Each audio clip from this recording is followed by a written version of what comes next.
My name is Susan Brownell Anthony.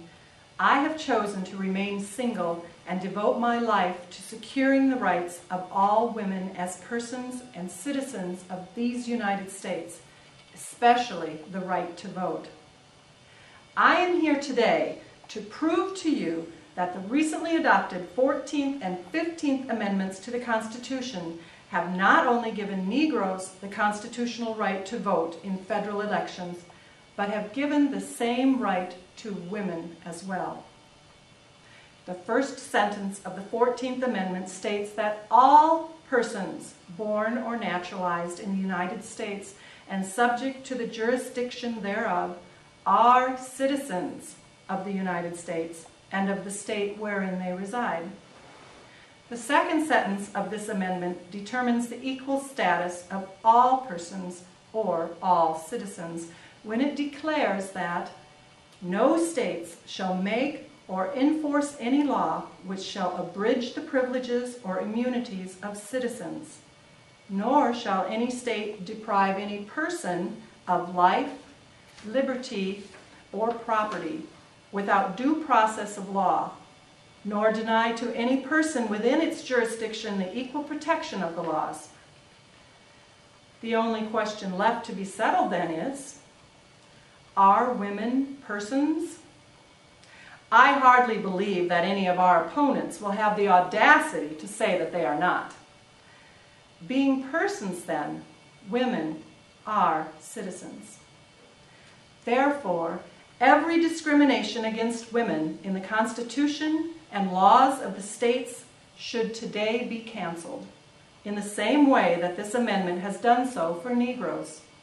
Since the 14th Amendment does not say all male persons of African descent, but all persons are citizens. The dictionaries I have consulted define citizen to be a person. As such, in the United States, a person or citizen is entitled to vote and hold office. Before the adoption of the 13th Amendment, by which slavery was forever abolished and black men were transformed from property to persons, the legal opinions of this country had always agreed with this definition, that to be a person was to be a citizen, and to be a citizen was to be a voter. If the 14th Amendment does not secure all citizens the right to vote, then for what purpose was it adopted? If we begin to narrowly define who are the citizens with a right to vote, there will be no end to the petty schemes and cunning plans that will be resorted to in order to exclude one or another class of citizens from the right to vote. And who can imagine the confusion, discord, and disruption that may await us? There can be but one safe principle of government, and that is equal rights to all. And every discrimination against any class, whether on account of color, race, birth, gender, property, or culture, can but embitter and segregate that class, and in that way endanger the safety of all people, as well as our democratic form of government and our freedom. The second section of the 14th Amendment is simply a threat to punish the states by reducing their representation on the floor of Congress if they remove the vote from any of their male citizens on account of color. However, this portion of the 14th Amendment failed to be strong enough to force the rebel states into giving their Negroes the vote, and thereby ensuring the re-election of Grant in this upcoming election of 1872.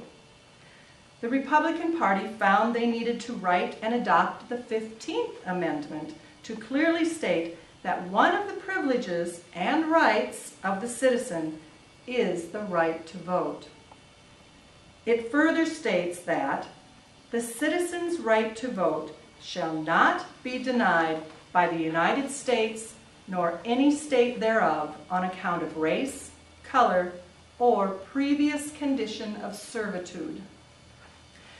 If there were doubts as to whether women were to be included in the 14th Amendment, one can now clearly see that the 15th Amendment must definitely include women in its definitions. For let us look at the current legal status of married women. I put to you that their status is the same as a slave. For to be a slave is defined as being a person who is robbed of the proceeds of his labor, a person who is subject to the will of another. By the Georgia, South Carolina, and all the states of the South law, the Negro had no right to the custody and control of his person. He belonged to his master. If he was disobedient, the master had the right to use correction. If the Negro didn't like the correction and attempted to run away, the master had the right to use coercion to bring him back. Compare this to the state of a married woman. By the law of every state in this union today, North as well as South, the married woman has no right to the custody and control of her person. The wife belongs to her husband, and if she refuses obedience to his will, he may use moderate correction. And if she doesn't like his moderate correction and attempts to leave him, the husband may use moderate coercion to bring her back. The slave had no right to the earnings of his hands. They belonged to his master. The slave had no right to the custody of his children. They too belonged to his master. And he had no right to sue or be sued or to testify in the courts. Compare this with the state of a married woman. There are now a few states which have passed special legislation to give married women the right to inherited property and even the right to money they themselves have earned outside of the home. But not a single state of this union has ever given the wife the enjoyment of her right to the joint ownership of the joint earnings of the marriage co-partnership. And since, in the nature of things, the vast majority of married women never earn $1 by work outside of their families, nor inherit $1 from their fathers, the result is that from the day of their marriage to the day of the death of their husbands, not one of them has ever had $1 unless it pleases her husband to let her have it.